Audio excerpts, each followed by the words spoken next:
Programme breaking barriers में मैं हूं आपकी host Alia official YouTube channel पर। इस वक्त आपके सामने ये खबर रख रही हूं कि पाकिस्तान वर्ल्ड बैंक से कर्ज लेने वाला सबसे बड़ा मुल्क बन गया है। वर्ल्ड बैंक के हवाले से पाकिस्तान के लिए कई एक खबरें इस वक्त मेरे सामने मौजूद हैं जो कि नेशनल मीडिया और इंटरनेशनल मीडिया पर पब्लिश हो रही हैं।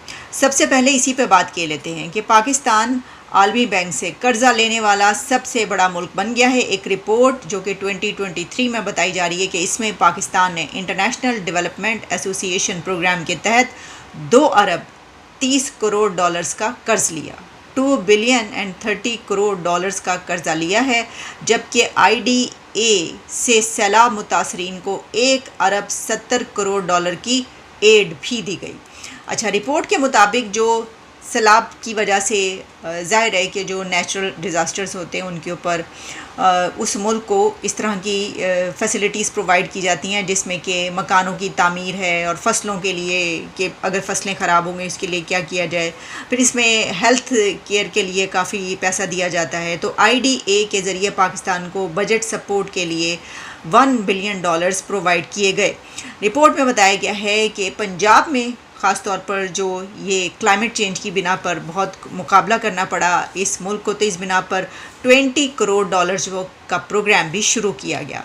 तो जब आप सारा जमा खर्च करते हैं तो ख़बर ये बता रही है कि पाकिस्तान इस वक्त दुनिया का वर्ल्ड बैंक आलमी बैंक से सबसे ज़्यादा कर्ज लेने वाला मुल्क बन गया है। इसी के साथ एक और रिपोर्ट भी मेरे सामने मौजूद है और वो रिपोर्ट ये हमें बता रही है कि वर्ल्ड बैंक ने पाकिस्तान को गरीब और मकरूज़ ममालिक की फ़हरिस्त में शामिल कर दिया।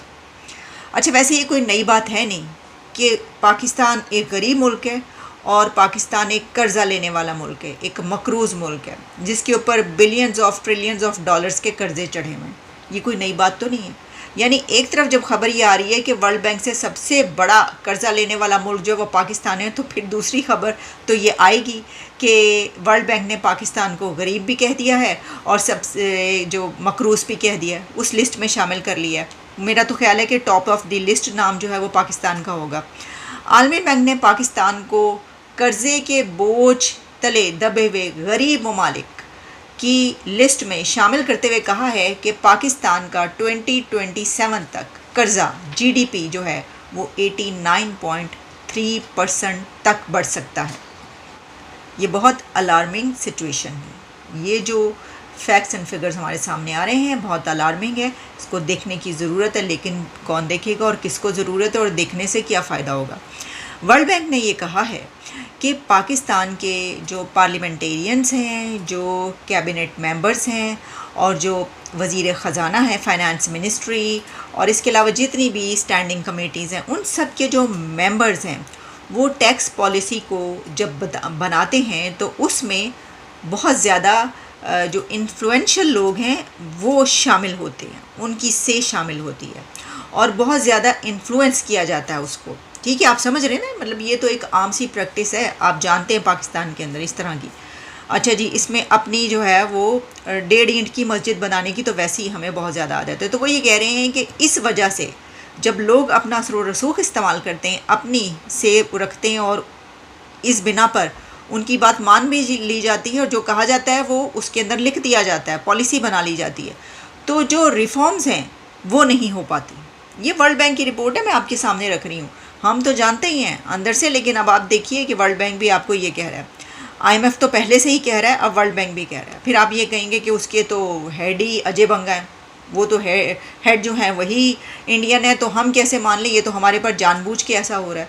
तो अभी मैंने आपको खबर बताई कि सबसे ज़्यादा कर्जा भी फिर अजय बंगा ने ही आपको दिया, यानी वर्ल्ड बैंक ने आपको दे दिया। ऐसा होता तो फिर वो आपको कर्जा ही ना देते। तो इस तरह नहीं देखा जा सकता, कोई इस तरीके से नहीं होता कि इतनी आगे जाकर जो है किसी कंट्री के ख़िलाफ़ ऐसा कुछ करे। मसला ये है कि जो वो अपने घर में सफाई कर लेनी चाहिए, मंजी थल्ले डांग फेर लेनी चाहिए, कोई इस तरह की बात की जाती है। पता नहीं ये सही बात है या नहीं है, लेकिन मैंने कह दी है। तो अजय बंगा हूँ या कि सुंदर पिचाई हूँ, गूगल पर या फिर पूरी दुनिया की जो टेक कंपनीज है उसके ऊपर जो इंडियन यूथ रूल कर रही हो वो हो, आप दुनिया में कहीं पर भी जाएंगे, आप अमेरिका में किसी तरफ भी निकल जाएंगे, जहाँ पर भी पॉलिसीज़ बन रही हैं दुनिया में, वो सब की सब पॉलिसीज़ बनाने में जो सफ़े अव्वल पर आपको लोग नज़र आएंगे उनमें इंडियंस भी बड़ी तादाद में शामिल हैं। तो कहाँ कहाँ से भागेंगे? ये तो जो पढ़ता है, तालीम हासिल करता है, मेहनत करता है, वो ऐसी जगह पे आ जाता है। तुसी ना तालीम हासिल की थी, ना मेहनत की थी, ना कुछ और, जो एड ले लेके जो है वो कर्ज़े चढ़ाई गए, तो अब कर्ज़े उतारें आप, जो कि आप उतार ही नहीं सकते। अच्छा जी, अब इसमें यह कहा गया है कि जो वर्ल्ड बैंक की अथॉरिटीज़ हैं उन्होंने ये कहा है कि पाकिस्तान का मैक्रो इकनॉमिक आउटलुक जो है वो, यानी उसकी कोई सस्टेनेबिलिटी की कोई सिचुएशन नहीं है, हालो बेहाल है वो, और इसमें रिफॉर्म्स जो हैं वो तो होती नहीं है और उसके ऊपर कोई काम नहीं होता। और फिर ये कि जो शॉर्ट टर्म के लिए अगर बजट और IMF स्टैंड बाई के जो भी एग्रीमेंट्स हैं उसमें मार्केट पर करेंसी की आप कैसे उसको कदर मुतय्यन करेंगे, बार इस तरह की काफ़ी इसके अंदर जितने भी आप कह सकते हैं कि एक फ़ाइनेंशियल लैंग्वेज यूज़ की गई है और सारा कुछ बहुत तफसील से बताया गया, डिटेल में बताया गया। तो जनाब, आलमी बैंक के मुताबिक पाकिस्तान को हाई लिक्विडिटी रिस्क और इसके अलावा कम ज़र मुबादला के ज़खायर, फिर फॉरेन रिज़र्व्स तो आपको पता ही रहते ही नहीं है, कभी 75 सालों में हमारा ख़जाना खाली रहा है, और इसके अलावा जो डिस्टेबलाइजेशन है, अनस्टेबल सिचुएशन जो है, और बैरूनी अकाउंट्स के झटकों के मुतादिद ख़तरात का सामना है। ये मैंने आपको वो तमाम बातें बता दी। अच्छा, दो खबरें तो मैंने आपको बता दी वर्ल्ड बैंक के हवाले से। मैंने आपको कहा था ना कि वर्ल्ड बैंक ने पाकिस्तान के हवाले से काफ़ी बात की है और उसके ऊपर ख़बरें आ रही हैं। एक और ख़बर भी है, और वो ये है कि आलमी बैंक ने 50,000 रुपये और इससे कम आमदन वालों पर टैक्स लगाने का मशवरा दिया। उन्होंने कहा है कि ये देखें, एक तो उन्होंने बात बता दी ना कि जनाब आपका जो GDP है उसकी क्या सिचुएशन है, कि world bank slashes Pakistan GDP projection to 1.7% for ongoing year for 2023, और world bank rules out the possibility of debt restructuring for Pakistan. World bank ने ये ऑप्शन ही निकाल दिए, रूल आउट कर दिया है कि ये जो कर्ज़े हैं इनको रीस्ट्रक्चर किया जा सकता है। ये जो आपके ऊपर बोझ चढ़ चुका है इसको रीस्ट्रक्चर नहीं किया जा सकता। जो लेंडर है उसने वार्न किया है कि ये जो बर्डन है ये हो सकता है कि 89.3% ऑफ GDP तक जो है इसका राइज कर जाए टिल जो फिस्कल ईयर है 2027 तक, यानी 2027 4 साल के बाद 2027 तक आपका डेट बर्डन राइज कर सकता है 89.3% ऑफ GDP। और उन्होंने कहा है कि ये रीस्ट्रक्चर नहीं हो सकते कर्जे। और इसमें जो एस्टिमेट उन्होंने लगाया है, उन्होंने कहा है कि देयर आर 12.5 मिलियन पीपल जो हैं added to the list of people living below poverty level. ये तो हमने आपको पहले ही बता दिया था कि वो उन्होंने कितने कहा है, 9 करोड़ का है, और 40% वो सारी सिचुएशन हम आपको पहले ही बता चुके हैं। तो जनाब, जहाँ पर ये सब हालात हैं पाकिस्तान में, वहाँ पर सियासत बहुत ज़्यादा चल रही है, बहुत ज़्यादा खेली जा रही है, हर तरफ सियासत की खबरें होती हैं। असल में जो है ख़बरें ये सामने रखने वाली बात है। अच्छा, आप जानते हैं कि एक मंसूबा जो कि बड़ा ही अहम मंसूबा कहा जा रहा था, जिसमें सऊदी अरेबिया और कुछ जो गल्फ़ कंट्रीज़ हैं उन्होंने हमारे इधर लगाने का जो है वो, यानी कि पाकिस्तान में सरमायाकारी के लिए सारी खबरें आई थी, $100 बिलियन या कितने, वो कह रहे हैं कि अभी उसका इंतज़ार हो रहा है। अभी तक जो है उसका कोई सच कोई अमली तौर पर कुछ ऐसा नज़र नहीं आ रहा। अच्छा जी, अब एक आखिरी खबर और मैं आपके सामने रखे देती हूँ। हालांकि और बहुत ज़्यादा खबरें, और ख़ास तौर पर अफ़गानिस्तान के हवाले से जो नई पॉलिसीज़ पाकिस्तान की आ रही हैं उसके ऊपर बात करने की बड़ी ज़रूरत है, क्योंकि उनको तारीख दे दी गई है कि ये जो है इस नवंबर तक आपने निकल जाना है सब ने यहाँ से। तो उसके ऊपर बात करेंगे हम नेक्स्ट प्रोग्राम में।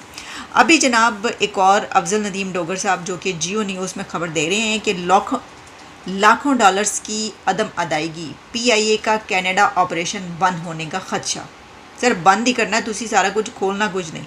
यानी PIA का जो कनाडा का ऑफिस है वो बंद इसलिए हो रहा है क्योंकि हमने मिलियंस ऑफ डॉलर्स जो हैं वो नहीं अदा की, वो पड़े हुए हैं। तो वो लोग तो इस तरह नहीं कहते सर, ये तो काम होता है पैसे के बदले पैसे। वो जो हमने शुरू बॉर्डर ट्रेड स्टार्ट की थी ना कि अशिया के बदले अशिया, तो हर जगह पर तो ऐसा नहीं होता ना। वो आप ईरान और उसके बॉर्डर पे मंडियाँ खोल लें, फ्रूट बेचने शुरू कर दें, सब्जियां बेचनी शुरू कर दें, और उनसे उसके बदले जो है ड्राई फ्रूट ले लें या कुछ और ले लें, तो वो वहाँ पे तो चल सकता है वैसे ही दिखावे के लिए सब। लेकिन ऐसा तो नहीं होता ना। अब कनाडा में जो है सिचुएशन वो PIA की हुई है कि उनका ऑफिस पे ताला लगने लगा है। संगीन माली मसाइल का शिकार पाकिस्तान इंटरनेशनल एयरलाइन का कनाडा के लिए जो ऑपरेशन लाखों डॉलर्स की पेमेंट ना करने की बिना पर बंद होने का खदशा है। ज़रा ये बता रहे हैं कि मिलियंस ऑफ डॉलर्स हैं जो कि पेमेंट नहीं की गई। पीआईए की जो फ़्लाइट्स हैं उनको ग्राउंड हैंडलिंग सर्विसेज बंद कर दी गई हैं और इसलिए स्विस पोर्ट नामी कंपनी की जानिब से एक दिन पहले बताया गया है कि पीआईए को बाकायदा एक ईमेल भेजी जा चुकी है और स्विस पोर्ट के जो वाइस प्रेसिडेंट कमर्शियल की जानिब से ये बताया गया है कि PIA manager passenger handling services को जारी ईमेल में ये बताया गया है कि क्योंकि आपने पेमेंट्स नहीं दी और 3 अक्टूबर शाम 5 बजे से पीआईए के लिए ग्राउंड हैंडलिंग की सर्विसेज बंद कर दी जाती हैं। कंपनी की जानिब से जारी ईमेल में ये भी कहा गया है कि 2,48,000 डॉलर की फौरी पेमेंट की जाए और आइंदा सर्विसेज जो हैं उसको प्रोवाइड करने के लिए $1,00,000 एडवांस भी दिए जाएं। तो सर ये टोटल हो गए कोई 2,48,000 थे, यानी कि 3,48,000, $4,00,000 कहाँ से आएंगे? यहाँ पे तो खाने के लाड़े पड़े हुए हैं। तो वो सर्विस बंद होती है तो हो जाए, क्या हो गया? कनाडा से लोग इधर नहीं आएंगे तो क्या हो जाएगा, या इधर से उधर नहीं जाए। हमारे लिए तो ये ऐसी ही बातें हैं ना, अब हम क्या कहें इसके ऊपर। तो ये सिचुएशन है इस वक्त और वहीं पर हम बात ख़त्म करेंगे कि पाकिस्तान इस वक्त वर्ल्ड बैंक से, आलमी बैंक से कर्ज़ लेने वाला सबसे बड़ा मुल्क बन चुका है। इसका मतलब ये हुआ कि एक तरफ तो मतलब हो सकता है बहुत सारे लोग ये कहें कि बड़ी खुशी की बात है कि हमें कर्ज़े पे कर्ज़ा दे रहा है। देखो हमारी चौधराहट देखें, आप हमारी से देखें, आप हमारी वर्थ देखें कि वर्ल्ड बैंक हमें कर्ज़े पे मना नहीं कर पा रहा है जी, हमसे डर के, ये खौफज़दा हो के। तो कुछ लोग ऐसा भी कहेंगे, यकीन जाने जो लोग ये कह रहे हैं ना कि ये चाँद पे पहुंचने का सबूत दें, चाँद पे तो कोई जाएगा तो नीचे गिर जाएगा, वो उल्टा हो जाएगा।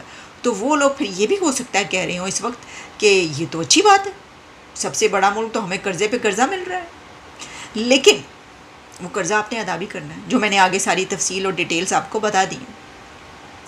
तो इसका मतलब ये हुआ कि श्रीलंका, बांग्लादेश है, बांग्लादेश तो वैसे ही बहुत ऊपर है, श्रीलंका और अफ़गानिस्तान और भूटान और इसके अलावा कुछ और जो कंट्रीज़ आप जानते हैं, अलजायर और वो शाम, सीरिया, इन सब से जो है आप सबसे ऊपर, आप सबसे ज़्यादा कर्ज़ा ले रहे हैं। कर्ज़ मांगने की आदत ही बहुत ज़्यादा पड़ चुकी है, जब आदत पड़ जाए तो वो छुट्टी नहीं है, जालिम मुँह से लगी हुई। वो गालिब ने कहा था कि कर्ज़ की पीते थे मैं और समझते थे कि रंग लाएगी हमारी फाका कशी एक दिन, कुछ ऐसे ही शेर है मेरा ख्याल। तो ये रंग नहीं लाने वाली फाका कशी मैं आपको बता दूँ किसी भी दिन। इजाज़त दें, आपसे दोबारा मुलाकात होती है।